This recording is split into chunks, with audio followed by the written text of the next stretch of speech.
আমরা একটু এখানে ক্যাপিটালাইজেশনটা একটু বুঝি কিছুক্ষণ, অল্প সময়।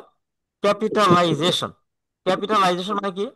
ক্যাপিটাল লেটার, আমাদের কোথায় কোথায় ক্যাপিটাল লেটার আমরা ব্যবহার করবো, হ্যাঁ? কিছু কিছু যে জিনিস জায়গা আছে যেখানে আমাদের ছোট হাতের অক্ষর না দিয়ে বড় হাতের অক্ষর দিয়ে ক্যাপিটালাইজেশন। অনেকগুলো রুল আছে, আমরা একটু বলে যাই। বাক্যের প্রথম অক্ষর, একটা বাক্যের প্রথম অক্ষর সেটা অবশ্যই ক্যাপিটাল বা বড় হাতের অক্ষর হবে। ঠিক আছে? একটা বাক্যের প্রথম অক্ষর যেটা, সেটা অবশ্যই কি হবে? এটা বড় হাতে দিতে হবে। এরপরে কি আছে? আমি বোঝাতে কোন একটা, ধরো আই অর্থ আমি, এই শব্দের অর্থ আমি, এটা একটা সাবজেক্ট হিসেবে যখন ইউজ হয়, আই অর্থ আমি, আই অর্থ আমি, তখন অবশ্যই এই আইটা বড় হাতে দিতে হবে। আই এর অর্থ যখন হয় আমি, হ্যাঁ, আই এর অর্থ যখন হবে আমি, তখন এটা অবশ্যই বড় হাতে দিতে হবে, ছোট হাতে দেওয়া যাবে না। এমনি অর্থ আই তুমি ছোট হাতে দিতে পারো, যেমন ইট, আমরা লিখি আই টি, ইট, হ্যাঁ। কিন্তু যখন আই অর্থ আমি হবে, তখন এই আইটা অবশ্যই বড় হাতের দিতে হবে। এইটা হলো তোমার ক্যাপিটালাইজেশন দ্বিতীয় নিয়ম। আর এরপর বাক্যের শুরুতে? বাক্যের শুরুতে হোক যেখানেই হোক, আই অর্থ যখন আমি হবে, আয়ের অর্থ যখন আমি হবে, ও, তখন অবশ্যই এটা যেখানেই বসুক ওটা বড় হাতের আর লেটার হবে এটা। এরপর আসে 3 নম্বর, মানুষ, স্থান, দেশ, নদী, পাহাড়, দিন, মাস, উৎসব। কয়টা নাম, নামটা মনে রাখতে গেলে অনেকগুলো মুখস্থ রাখতে হবে। মানুষ, মানুষ, স্থান কোন জায়গার নাম, দেশ, নদী, পাহাড়, দিন, মাস, উৎসব ইত্যাদির নামের প্রথম অক্ষর অবশ্যই বড় হাতের হয়। যেমন ঢাকা, কোন জায়গার নাম ঢাকা, হ্যাঁ। বাংলাদেশ, হ্যাঁ, এগুলো প্রথম অক্ষরটা কি হবে? বড় হাতের হবে। তারপরে ঈদ, উই সেলিব্রেট ঈদ, এই যে ঈদ, তাহলে ঈদ কি একটা উৎসব না? ঈদ, এটা কি একটা উৎসব? দুর্গা পূজা বা এরকম ক্রিসমাস ডে, এগুলো সবই বড় হাতের লিখতে হবে। ঈদ এটা একটা উৎসব, কোন একটা উৎসবের নাম, তার প্রথম অক্ষরটা অবশ্যই বড় হাতে দিতে হবে। তাহলে এগুলো একটু তোমার মাথায় রাখতে হবে, তাছাড়া তুমি পরীক্ষাতে যেটা আসবে গুলিয়ে ফেলবা, ভুল হবে, পারবা না। এগুলো তাহলে মনে রাখতে হবে। আর একটু এগুলো শর্ট করে জাস্ট একটু রিডিং পড়ে পড়ে মনে রাখতে হবে, তারপরে প্র্যাকটিস করতে হবে। এখন বই, গল্প, কবিতা, পত্রিকা, বই, গল্প, কবিতা, পত্রিকা এগুলো নামের আগে সবসময় বড় হাতের হবে। যেমন ধরো the adventure of Tom sir, the adventures, এই যে দ্য অ্যাডভেঞ্চার্স অফ টম সার, তাহলে যে এই এটা অবশ্যই বড় হাতের হবে, হ্যাঁ। বড়, দ্য ডেইলি স্টার, এই দ্য ডেইলি স্টার এটা পত্রিকার নাম, ডেইলি স্টার একটা পত্রিকা না? তাহলে ডেইলি স্টার, তার অ্যাডভেঞ্চার মানে কি? অ্যাডভেঞ্চার একটা ইয়ের নাম আর কি, এটা এটা একটা ইয়ের নাম, তোমার কবিতা বা কবিতার নাম না, কবিতা বা গল্পের নাম। আশ্চর্য লাগে একটা হিরো, হরর কবিতা, horror. Adventure of Tom Sawyer, এটা একটু দেখে নিও আর কি, সার্চ করে। এটা একটা ইয়ের নাম আর কি। তারপরে she rights for the daily star, daily star একটা কি পত্রিকা না? তাহলে ডিটা অবশ্যই কি দিতে হবে? বড় হাতের দিতে হবে। ডেইলি স্টার পত্রিকার নাম, এটা একটা বড় হাতে দিতে হবে। এরপরে কি আছে? সরাসরি উদ্ধৃত বাক্যের প্রথম অক্ষর, অর্থাৎ তুমি যখন একটা ওই যে ইনভার্টেড কমার ভিতরে যখন লিখবা, ইনভার্টেড কমার ভিতরে যখন তুমি লিখবা, তখন অবশ্যই এই খেয়াল করে, এই যে ইনভার্টেড কমা, ইনভার্টেড কমার ভিতরে, ইনভার্টেড কমার ভিতরে যে বাক্যটা শুরু হলো এই যে ডব্লিউ দিয়ে, উই, তাহলে উই এর প্রথম অক্ষর ডব্লিউটা অবশ্যই বানাতে দিতে হবে। এটা খেয়াল করতে হবে। ইনভার্টেড কমার ভিতরে যে বাক্যটা থাকবে, এই বাক্যের প্রথম লেটারটা অবশ্যই বড় হাতের হবে। ঠিক আছে? বুঝতেছো জিনিসটা? বোঝা যাচ্ছে? Yes sir. কথা কি বোঝা যাচ্ছে? হ্যাঁ, কথা কি বোঝা যায়, বোঝা যায়? হ্যাঁ স্যার, যায়। যায় না? আচ্ছা, ঠিক আছে তাহলে। এখন চিঠির শুরু ও শেষে ব্যবহৃত সম্বোধন এবং সমাপ্তি শব্দের প্রথম অক্ষর বড় হাতের হবে। যেমন আমরা ডিয়ার স্যার বলি, অনেক সময় বলি ডিয়ার স্যার, ডিয়ার স্যারের এই যে ডিটা বড় হাতের। ইয়োর্স সিনসিয়ারলি শেষে এই যে ওয়াইটা বড় হাতের, হ্যাঁ। উইথ বেস্ট রিগার্ডস, এই যে রিগার্ডসটা আরটা বড় হাতের। তাহলে এইখানে তোমার এই জিনিস মনে রাখতে হবে। সপ্তাহের দিন ও মাসের নামের প্রথম অক্ষর, সপ্তাহের দিন মানডে, যেমন আমরা বললাম মানডে, এর একটা দিন না? মানডে, তাহলে অবশ্যই এমটা বড় হাতের দিতে হবে। জানুয়ারি, কোন মাস জানুয়ারি, তাহলে যেটা বড় হাতের হবে, হ্যাঁ, এটা তোমার মনে রাখতে হবে, যেটা বড় হাতের হবে। আবার এখানে খেয়াল করো, ধর্মীয় ব্যক্তিত্ব, ঈশ্বর, নবী ও ধর্মগ্রন্থ। ধর্মীয় ব্যক্তিত্ব, ঈশ্বর, নবী বা ধর্মগ্রন্থের নামের প্রথম অক্ষর বলা হতে হবে। যেমন উই বিলিভ আল্লাহ, এই যে উই বিলিভ আল্লাহ, তাহলে আল্লাহ, এই আল্লাহ নামের প্রথম অক্ষর অবশ্যই কি হবে? এটা বড় হতে হবে এ। দা বাইবেল, তাহলে বিটা বড় হতে হবে। এগুলো একটু খেয়াল রাখতে হবে। প্রপার নাউনের প্রথম অক্ষর বড় হাতের হবে। কোনো প্রপার নাউন, যেগুলো প্রপার নাউন সেগুলোর প্রথম অক্ষরটা অবশ্যই বড় হাতের দিতে হয়। প্রপার নাউন, যেমন উদাহরণ দেখো, প্রপার নাউন কি? যেমন এই যে রহিম, রহিম। হ্যাঁ, তো নির্দিষ্ট কোনো নাম, নির্দিষ্ট কোনো নাম, নির্দিষ্ট কোনো নাম, যেমন ধরো কি আছে, আহ, যেমন তোমার রহিম, এই যে রহিম নির্দিষ্ট একজনের নাম, একজন মানুষের নাম, তাহলে অবশ্যই আরটা বড় হাতের হবে।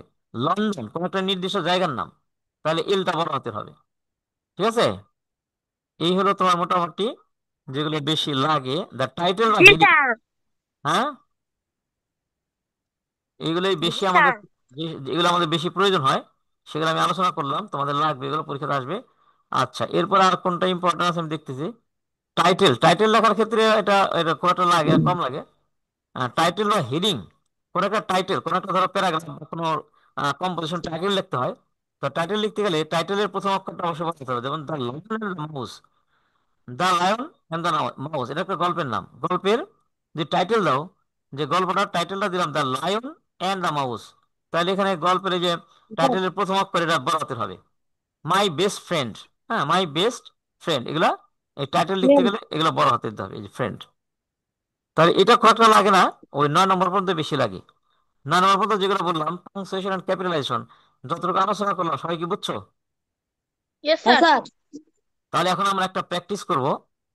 এই প্র্যাকটিসটা আমাদের এগুলা কাজে লাগাবো। দেখি তোমরাও একটু শেয়ার করবা, আমি একটু দেখাচ্ছি। একটা তোমাদের পরীক্ষায় যেগুলো আসে, এরকম একটা আমি দিচ্ছি পরীক্ষার মধ্যে যেটা আসে। হ্যাঁ, এটা হচ্ছে তোমাদের ওকে পরীক্ষাতে স্যার। আসবে।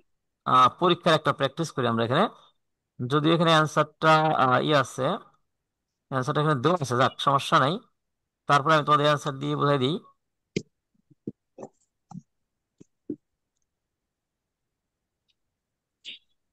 এটা একটু, এখন দেখো, আমরা যে নিয়মগুলো পড়লাম এই নিয়মগুলো কিভাবে আমার কাজে লাগে, পরীক্ষাতে কিরকম আসবে। পরীক্ষাতে তোমাদের এই যেটা আসবে, এই যে এরকম হলো পরীক্ষাতে আসবে। পরীক্ষাতে তোমাদের এরকম একটা প্যাসেজ দেওয়া থাকবে, এখান থেকে তুমি ঠিক করবা। তাহলে নিয়মগুলো যে পড়লাম ওই নিয়ম অনুযায়ী তুমি খেয়াল করো। তাহলে একটা বাক্যের প্রথম অক্ষর দা আছে না, এই যে দা, এই যে দা, তাহলে দাটা কি হবে? এই দা, দা টিচার সেইড, খেয়াল করো, দা teacher said.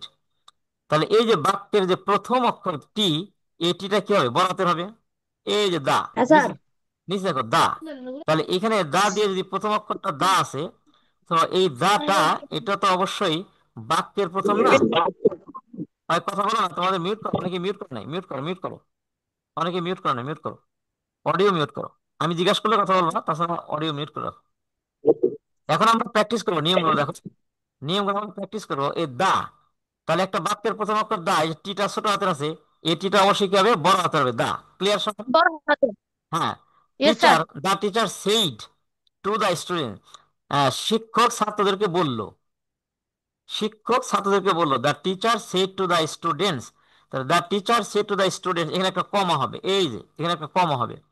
The teacher said to the students, এখানে কিন্তু কমা নাই, তাই না? তাহলে এখানে আমাদের একটা ইয়েস কমা, স্যার। কমা হবে। আর এটা হলো বড় হাতের হলো the teacher said to the students, এখানে একটা কমা হবে। কমা দিয়ে এই টিচার যা বললো সম্পূর্ণ কথাটাকে আমাদেরকে একটা ইনভার্টেড কমা দিয়ে আটকে দিতে হবে।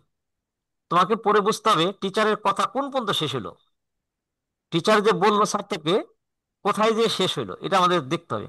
দ্য টিচার সেড টু মানে দ্য, স্যার যে কোনো। যেখানে সেখানে ইনভার্টেড কমা দিলে হবে না, শেষ করতে হবে কথাটা। টিচার যা বললো শেষ কোথায়? টিচার ছাত্রকে বললো, why are you making so much noise in the class. তাহলে এখানে একটা বাক্য শেষ হলো না? Why are you making so much noise in the class. তাহলে টিচার ছাত্রকে বললো যে তুমি ক্লাসে এত গোলমাল করছো কেন, তুমি এত ক্লাসের ভিতরে কেন এত আহ, গন্ডগোল করছো। তাহলে একটা বাক্য শেষ হলো এই পর্যন্ত, এবং হোয়াই দে আছে। হোয়াই যেহেতু বাক্যের প্রথমে, তাহলে এই বাক্যটা কি প্রশ্নবোধক না? তাহলে আমরা এখানে নিচে দেখো, নিচে খেয়াল করো, উত্তরটা দিয়ে দিছি।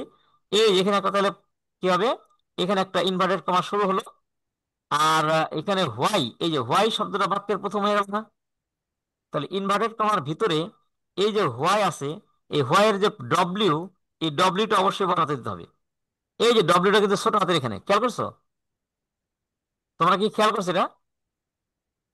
Yes sir. তাহলে কমার পরে যখন বাক্যটা তুমি শুরু করবা, তখন অবশ্যই এই যে ডব্লিউটা ছোট হাতে রয়ে গেছে, এই ডব্লিউটা বড় হাতে দিতে হবে, কারণ এটা বাক্যটা শুরু হলো। Why are you making so much noise in the class, এখানে বাক্যটা শেষ হয়েছে ইন দা ক্লাস। এখন এখানে যেহেতু বাক্যটা প্রশ্নবোধক, তাহলে কাজে আমরা এখানে একটা প্রশ্নবোধক চিহ্ন দিব।